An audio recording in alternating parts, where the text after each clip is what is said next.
को क्यों प्रचारित किया जाता है बार बार? शूद्र जाति का था, नीच जाति का था, उसको ब्राह्मण द्रोणाचार्य ने क्षत्रियों के उसके लिए उसका अंगूठा काट लिया। हाय हाय हाय, कितना अत्याचार शूद्रों पर, कितना अत्याचार, अंगूठा काट लिया, अंगूठा काट लिया, अंगूठा काट लिया। और कोई महाभारत उठाकर पढ़ने का कष्ट नहीं करता। जब द्रोणाचार्य ने देखा कि इसने मेरी मूर्ति सामने रख करके धनुर्विद्या में इतनी कला, इतनी दक्षता प्राप्त कर ली है, अद्भुत, अर्जुन से और कर्ण से भी ज्यादा चमत्कार, तो द्रोणाचार्य ने सिर्फ एकलव्य से इतना कहा कि मेरे पुत्र, तुम्हारी इस साधना को मेरा प्रणाम, अभिनंदन, मेरे आशीर्वाद तुम्हारे साथ हैं। इससे भी ज्यादा अपनी साधना को बढ़ाओ, विश्व के सबसे बड़े धनुर्धर हो जाओ, पर एक गुरु दक्षिणा दो। मुझे गुरु मानते हो ना, तो एक गुरु दक्षिणा दो कि वो भांप रहे थे कि इन राजकुमारों में आगे जाकर युद्ध होगा। ये वैमनस्य आगे जा रहा है, दुर्योधन बड़ा अहंकारी है, ये ईमानदार भी नहीं है, धृतराष्ट्र इसके मोह में है, और ये राजाओं के बीच, इन राजकुमारों के बीच युद्ध होगा, राजसत्ता का संघर्ष। द्रोणाचार्य चूंकि महल में ही रहते थे, राजकुमारों को सिखाते थे, उन्हें सारी राजनीतिक बदलती हुई परिस्थितियों का आभास था। तो द्रोणाचार्य ने उससे कहा कि मेरे पुत्र, मुझे एक गुरुदक्षिणा दो, और वो ये कि जब इन दोनों राजकुमारों के गुटों में युद्ध होगा, तब तुम किसी भी पक्ष की ओर से नहीं लड़ोगे। और एकलव्य तो इस इंतजार में था कि कोई बड़ा युद्ध हो। हरेक योद्धा या खिलाड़ी ये चाहता है ना कि मुझे ओलंपिक में या किसी बड़े उसमें प्रदर्शन करने का मौका मिले, यही तो बात है ना। तो एकलव्य कहता है कि गुरुदेव, आपने तो मुझसे मेरा वही छीन लिया, ऐसे जैसे कि आपने मेरे अंगूठे ही काट लिए हो। ऐसे कि जैसे, ऐसा नहीं कि काट ही लिया है अंगूठा। ये एक अलंकारिक कथन होता है। कविता में, साहित्य में अलंकारिक ढंग से, इडियोमेटिक ढंग से, कहावत के रूप में ये बात कही जाती है, जैसे कि आपने मेरा अंगूठा ही काट लिया। आपको अपने प्राचीन इतिहास में ऐसे बहुत सारे अलंकारिक वर्णन मिल जाएंगे जिनकी गहराई में जाकर उनके तथ्य तलाशने पड़ते हैं। वो फैक्ट नहीं होते, ट्रुथ होते हैं। फैक्ट और ट्रुथ में अंतर है। हमेशा कोई बात फैक्ट भी हो और ट्रुथ भी हो, ऐसा नहीं होता है। साहित्य में हमेशा फैक्ट और ट्रुथ टकराते रहते हैं, और तब ट्रुथ को अलंकारिक ढंग से कहना पड़ता है, और वो फैक्ट नहीं होता। भगवान श्री कृष्ण ने अपने बाएं हाथ की उंगली पर पहाड़ उठाया था, ये फैक्ट है, ट्रुथ, तथ्य है कि सत्य? सत्य है, पर तथ्य नहीं है। इसके पीछे अब चूंकि मैं ट्रैक से हट जाऊंगा, इसलिए इसकी व्याख्या में नहीं जाऊंगा। ये फैक्ट नहीं है, लेकिन सत्य है। जैसे आइंस्टाइन ने अपनी पत्नी मिलोवा को कहा कि तुम दुनिया की सबसे सुंदर स्त्री हो। बताइए, सत्य है कि तथ्य? फैक्ट है या ट्रुथ?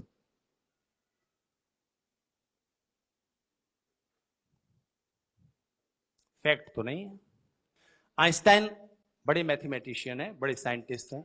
क्या उन्होंने सारी दुनिया की स्त्रियों की नाप तोल करके, मेजरमेंट करके ये फैसला किया है कि तुम दुनिया की सबसे सुंदर स्त्री हो? ऐसा तो नहीं है। पर क्या आइंस्टाइन झूठ बोल रहे हैं?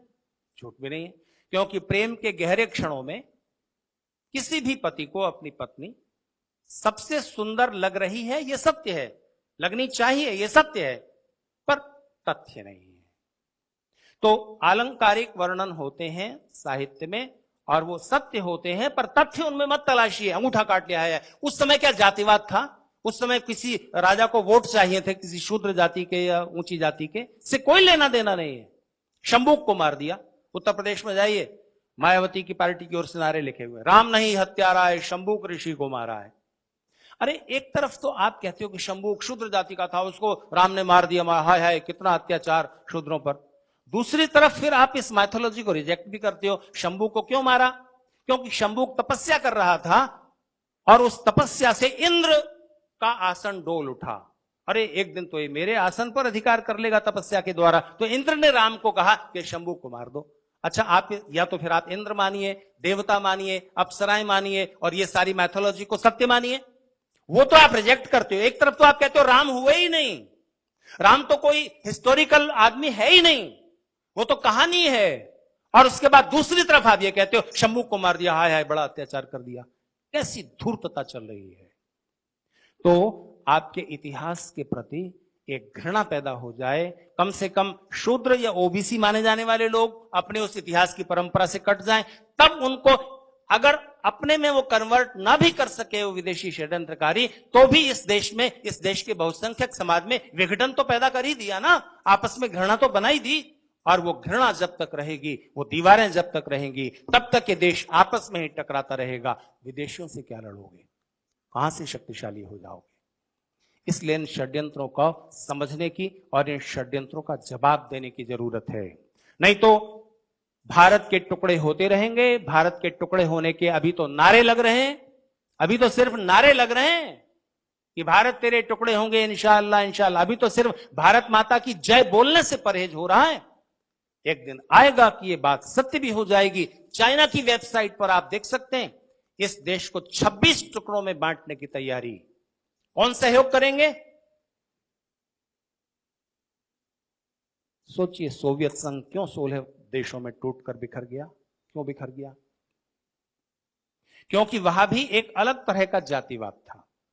इथियोपियन सर्बियन से शादी नहीं करता, सर्बियन लिथुआनियन से नहीं करता, और इस तरह से उन 16 अलग अलग प्रांतों में रह रहे लोग एक राजनीतिक विचारधारा, कम्युनिस्ट विचारधारा से जुड़कर एक देश, एक संघ बन तो गए थे, लेकिन उनके अंदर अंदर के टकराव जारी थे।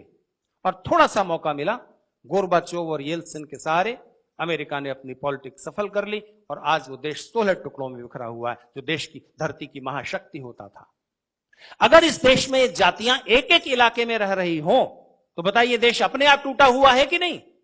इस देश को 26 टुकड़ों में बांटने का इंतजाम है और सहयोग करेंगे हमारे अंदर के ही लोग, जिनके मन में देशवाद में स्वार्थ पहले है, थोड़े से स्वार्थों के लिए। उन सारे जातिवादी आंदोलनों को चलाने वाले लोग कौन हैं? हमारे देश के ही लोग तो हैं। पैसा कहां से मिलता है, फंडिंग कहां से होती है? एनजीओ की आड़ में, बाहर से। और हमारे ही देश के खिलाफ वो षड्यंत्र कर रहे हैं, जड़ें काट रहे हैं, हमको पता भी नहीं चल रहा। सुसाइड करने की इच्छा होती है, एक साइकेट्री में बीमारी है। इसी तरह अपनी आंखें फोड़ लेने की इच्छा होती है। 3 महीने पहले अभी एक ब्रिटेन की लड़की ने अपनी आंखें फोड़ ली, वही बीमारी थी उसको। क्यों भाई, आंखें क्यों फोड़ रहा है? मुझे लगता है हिंदू समाज में ये इच्छा परमानेंट है। वो देखना ही नहीं चाहता कि उसका हित क्या है, अहित क्या है, क्या षड्यंत्र हो रहे हैं, क्या साजिशें चल रही हैं, जानना नहीं चाहता। और बताओ तो छोड़ो ना यार, आईपीएल चल रहा है, देखते हैं जरा। तो आपके लिए देश में सत्ता परिवर्तन का जब समय आता है, तब हम सिर्फ या तो जाति देखते हैं या ये देखते हैं उस पानीपत के दर्शक की तरह कि देखें कौन जीतता है। इस मनोभाव को तोड़िए। देश ने पहली बार विकास के मुद्दे पर वोट किया है इस लोकसभा में, सन 14 में 39% वोट है, वो भी सिर्फ अभी 39। इसको आप पूरे वोट का बहुमत नहीं कह सकते हैं। यानी अभी भी देशभक्ति के लिए, विकास के लिए जाति और दूसरे मुद्दों से ऊपर उठ करके वोट देने का भाव इस देश में अभी और प्रबल करने की जरूरत है। इस देश में सत्ता पाने का कौन सा फार्मूला है? हिंदू समाज की 1 या 2 बड़ी जातियों को तोड़ो, अल्पसंख्यकों के एक बड़े वर्ग को जोड़ो और उसके बाद सत्ता पा जाओ। और फिर इसके लिए आप उनके हित में फिर जो भी कर सकते हैं वो कीजिए। इस सारे षड्यंत्र को पहली बार किन कारणों से इस देश की जनता ने समझा, और वो भी अभी 39% है। तो इस भाव को बढ़ाना होगा। हिंदू समाज, इस देश का बहुसंख्यक समाज जिसकी रूट्स इस देश में है, उसको सावधान होना है और अपनी नई पीढ़ी को अपने उस स्वाभिमान से जोड़ना है। क्या आपके बच्चे अपनी भाषा पर अभिमान करते हैं? आप उन्हें इंग्लिश पढ़ाइए, अच्छी बढ़िया इंग्लिश बोल सकें, इतनी पढ़ाइए। पर एक बात ध्यान रखना, अपनी भाषा मत भूलने देना। इस देश के लोगों ने अपराध यह नहीं किया कि अपने बच्चों को इंग्लिश पढ़ाई, अपराध यह किया कि इंग्लिश पढ़ाते पढ़ाते उन्होंने उनसे हिंदी, मराठी, गुजराती वगैरह में बातचीत बंद कर दी और उनकी थिंकिंग लैंग्वेज इंग्लिश बन जाने दी। उसका परिणाम यह है कि वो अपनी रूट से कट जाते हैं। पर हमेशा ध्यान रखिए, आप कितना भी इंग्लिश पढ़ा लो अपने बच्चों को, आपके बच्चे कितनी भी अच्छी इंग्लिश बोलने लग जाएं, अमेरिकन से ज्यादा अच्छी बोलने लग जाएं, ब्रिटिश लोगों से ज्यादा अच्छी बोलने लग जाएं, हमेशा ध्यान रखना, एक ब्रिटिश, एक अमेरिकन कभी भी आपको अपने बराबर दर्जा नहीं देगा, आपसे छोटा मानेगा हमेशा। नस्लवाद उनकी रग रग में भरा हुआ है, कूट कूट करके। वो स्किन के कलर के आधार पर दुनिया को 3 हिस्सों में बांटते हैं, white people, black people, coloured people, जिसमें हम और आप आते हैं। वो कभी दूसरों को अपने बराबर दर्जा नहीं देंगे। आप बोलते रहना अंग्रेजी कितनी भी अच्छी, तो आप अपनी भाषा से तो कट गए, दूसरे की भाषा आप बहुत अच्छी बोल रहे हो, वो आपको अपना मानता नहीं। कहां के हो? न घर के न घाट के। आप उन्हें साइंस पढ़ाइए, लेकिन कभी उनको अपनी फिलोसॉफी की भी तो कुछ बातें बताइए।